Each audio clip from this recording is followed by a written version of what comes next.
Hey everybody, this is a final, probably final, Eric Frein of the two, or the one I've done already only, Eric Frein videos. I've been looking into it and I'll try to recall everything and give you my whole synopsis of what I think happened.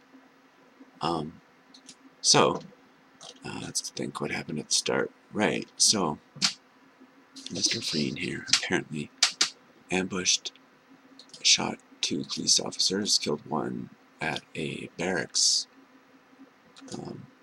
Apparently then drove away, got a few kilometers, I believe, where he saw a roadblock and took a detour and ended up getting his vehicle stuck in the mud.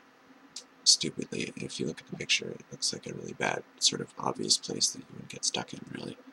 Obviously, you could think it's at night or whatever, but considering this guy's supposed to be all ninja, it seems particularly bad. But anyways, so Mr. Frein then leaves in the vehicle, very conveniently, the shell casings to the crime scene, and ID, a form of ID, I believe. The vehicle is his dad's, who's an army guy, I think, government anyways.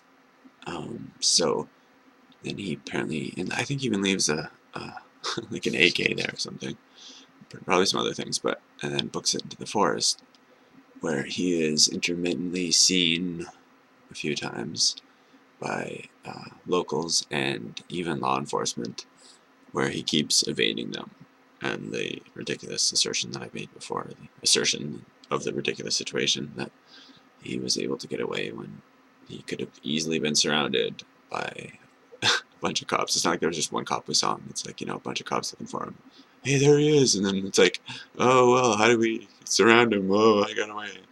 And so they show us, and the best part, they show us, it's like they're trying so hard, all the evidence, right? And so he left a letter at a note at a campground. He left all this shit. Like, he's carrying around, apparently, like, so much crap, which is ridiculous, because if he was supposed to leave in the vehicle in the first place, then there's no reason for him to have all this stuff to be on foot, like, if he wanted to try to get away just in his vehicle. And so they show the pictures of it, over here it is.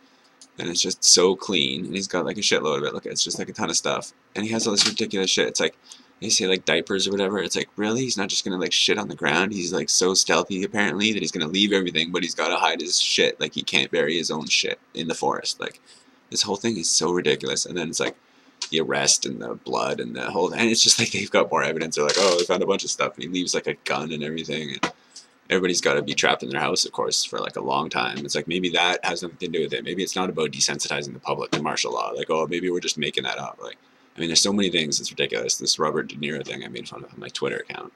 Anyways, I could go on. It's so fucking crazy. It's an obvious psyop, in my humble opinion.